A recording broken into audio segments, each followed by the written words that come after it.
이 틈을 노린 건지 이 민주당에서 오늘 새로운 제안을 좀 내놨던데요. 네, 그렇습니다. 이 내용은 제가 준비를 좀 해봤는데요.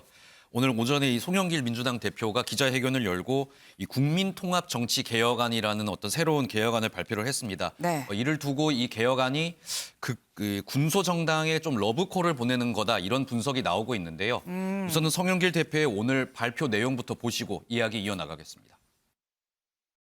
3월 9일은 다당제 연합 정치를 보장하고 다양한 민심이 반영되는 국민통합 정치의 첫 번째 날이 되어야 합니다. 더불어민주당부터 반성하고 낡은 정치와 결별하겠습니다. 책임지는 집권 여당, 협력하는 야당, 제 목소리를 반영하는 소수 정당 등 대통령과 국회가 협력하는 국민통합 정치의 선순환을 시작해야 합니다.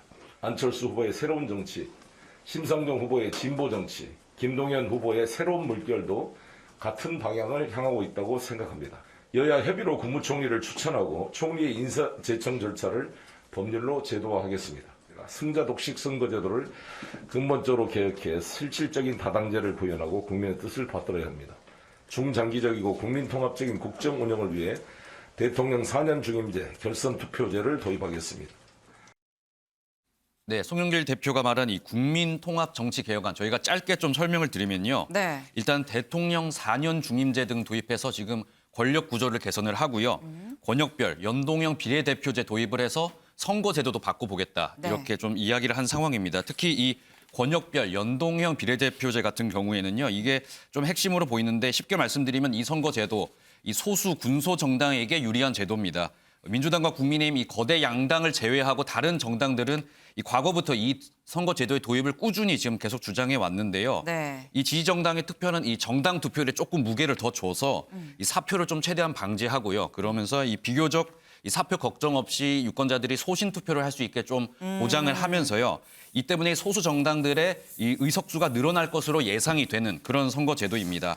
이 송영길 대표가 갑자기 이 비례대표제 이야기를 하면서 안철수, 심상정, 김동연 이 세 명의 이름을 또 거론을 했는데 네. 송영길 대표 이야기는 이 안철수, 심상정, 김동연 후보가 이야기하는 뭐 새로운 정치, 네. 진보 정치가 아마 지금 우리가 발표하는 이 내용과 좀 같은 방향인 것 같다 이야기를 하고 있고요. 사실상 지금 이 송영길 대표의 발표를 두고 윤석열 후보를 제외한 다른 모든 후보에게 정책 연대를 제안한 거 아니냐 이런 분석이 오늘 이 발표를 보고 나오고 있습니다. 네, 사실 이 현역 의원 수가 좀 적은 군소정당 입장에서는 지금 뭐 권역별 비례대표, 연동형 비례대표제 이 굉장히 좀 솔깃할 수 있는 어떻게 보면 좀 달콤한 제안이기도 할 텐데 여기에 대해서 안철수 후보, 심상정 후보는 뭐라고 합니까? 네, 그렇습니다. 하지만 이 송영길 대표의 일종의 말씀하신 것처럼 이 반길만한 뉴스인데요. 네. 안철수, 심상정 양 후보 예상과는 다르게 조금 시큰둥한 반응을 보이고 있습니다. 적극적으로 환영하기보다는 조금 신중하게 그리고 어떻게 보면 좀 시큰둥한 반응일 수도 있다고 보이는데요. 일단 두 후보의 반응도 직접 들어보시겠습니다. 정치 교체랑 생각이 일맥상통한다라고 밝혔는데요. 이것 관련해서는 좀 생각 어떠실지요? 그렇게 소신이 있으면 그렇게 실행을 하시면 되지 않겠습니까? 늦게나마 정치개혁의 의지를 밝혀준 데 대해서는 환영합니다. 그런데 사실 이 정치개혁의 공약은 김대중 대통령님 때부터 계속 제기해왔던 겁니다. 그런데 이제 안 했고 이번 선거와 연계하지 말고 성찰하는 그런 마음으로 반드시 그 공약을 책임 있게 이행해 주시면. 네, 안철수 후보 오늘 오전 일정 중에 기자들이 이 민주당의 이 개혁안 발표 어떻게 생각하냐 물어봤는데요. 네. 처음에 뭐 전혀 들어보지 못했다 이야기를 끊었는데 재차 질문이 들어오니까 그렇게 소신이 있으면 민주당 그냥 그렇게 진행하면 되지 않겠냐 이야기하면서요.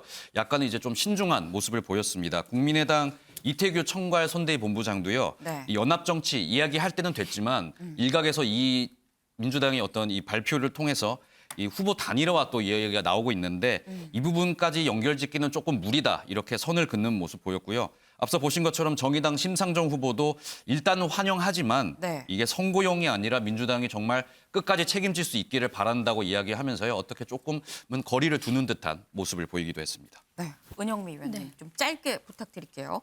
일단 안 후보, 심 후보 입장에선 절대 이게 나쁜 제안이 아닙니다. 근데 시큰둥한 이유 뭘까요? 나쁜 제안이 아니라 굉장히 솔깃한 제안이죠. 그렇죠. 만약에 진짜로만 된다면 이렇게 좋을 수가 없죠. 사실 원하는 것들이거든요. 네.